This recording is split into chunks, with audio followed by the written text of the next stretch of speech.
What's up, everybody? It's Soundwave Spectre here with something a little out of my element here. I hope you'll indulge me.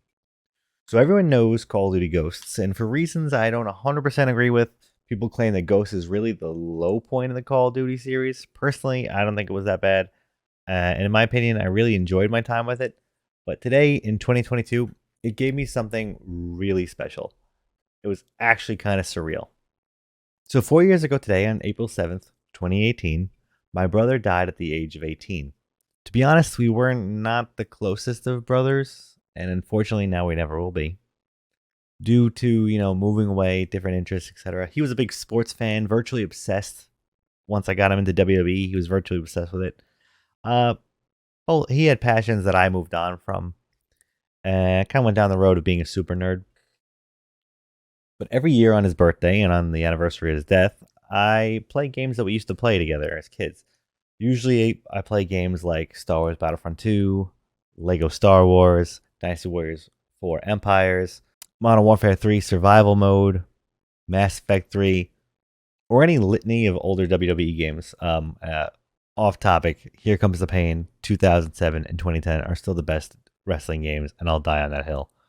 So as I was walking my dog thinking about which of my tribute games I'm going to play in memoriam this year, I didn't feel like playing Lego Star Wars, as on Tuesday, I literally just played through the entire Skywalker saga in one day. It was a 13-hour stream, and they took out our favorite level, which was the Battle of Coruscant, and I admittedly was a little salty.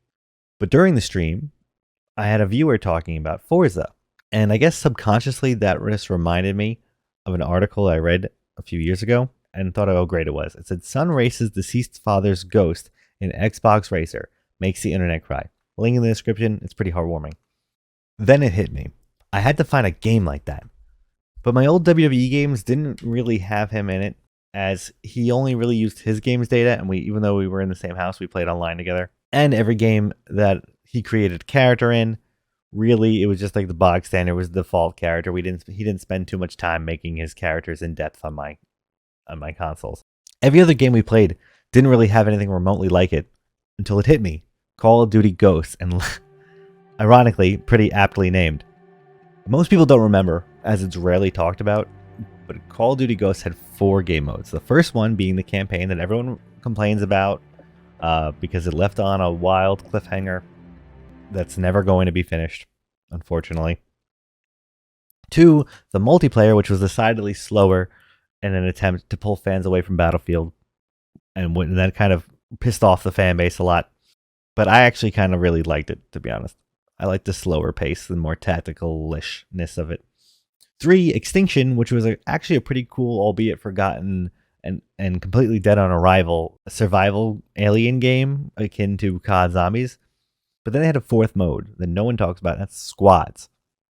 In Squads mode, you kit out yourself and 5 AI units from your multiplayer progression, and then you take that squad online to fight other squads online. Each squad sets a headquarters where they have their preferred map and preferred game mode. So you put your favorite map and your game mode in.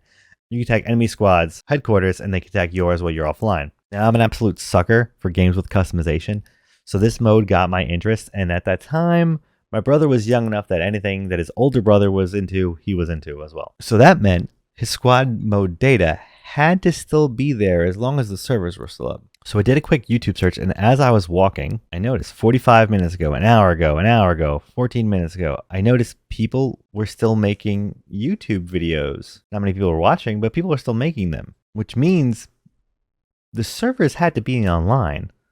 So I ran home as fast as I could and reinstalled everything on my PS5. I didn't even wait till it was finished installing all the updates and DLC. I booted it up and it worked. It took me a minute to remember how to do it, but Challenge a Friend was there. And my friends list came up, and I scrolled all the way down, and there he was. Leo the Brian, level 14 and flying high. We only really versed each other's in squad mode. As I said, this mode was kind of my thing, and by extension, it became his thing. He was only level 14 because when you play squad modes, they throttle your XP gain so you wouldn't prestige off just killing the AI and not ever playing multiplayer.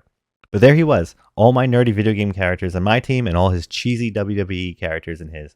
I was absolutely stunned, but the minute I saw it, I hit the challenge button. I didn't even wait for the game to fully install, and half my loadouts were missing, but it was surreal. I was sitting there at my computer remote playing it, but for a brief moment, it felt as if he was in the next room, and he and I were about to throw down. And throw down we did. I was enthralled. I haven't touched the game since 2016 according to my file, but I couldn't put it down. No, what's crazier is the only way I could play is if I challenged his team, which meant I had to play on his headquarters, which is the same map and same game mode over and over and over and over. And for hours, I didn't talk to anyone. I barely remember to take my dog out and say goodnight to my wife. It felt amazing to not just have like a silly created character with his name, but to have something he set up to play against me. I never thought the words, "you were killed by Ryan," or "you killed Brian," would bring such unbridled joy to me. But this dark day of the year finally got a little shimmer of light in it, and it was all thanks to Call of Duty Ghosts. So I want to take a moment to thank the devs of Call of Duty Ghosts, truly, and from the bottom of my heart, for giving me a chance to beat the crap out of my brother again. I beg you to keep the servers open as long as you physically are able to, because I'll be popping in all the time now that I know I can do this. Truly, thank you. I hope more games do this, because but judging by that article and my experience today, ghost modes can have a real impact on people, and I really hope more games implement it. And if you made it this far in the video, I just want to say thank you. I linked a video in the description below. If you could go and click on it. It was my brother's most viral video. It was his dream to be a YouTuber. He got farther than me. He got 5,117 subscribers. I'm sitting at right now 154. Grateful for every one of you, but he was much more successful than me. It was his dream to be a YouTuber. And I just ask if you could take 2 seconds out of your day to click on that video. It's my goal to get it up to 10 million for him. Anyway, I know this is a little different, but I just had to share this story. Thanks for watching, guys. Soundwave Spectre. Like, comment, subscribe, and I'll catch you on the next one. Peace.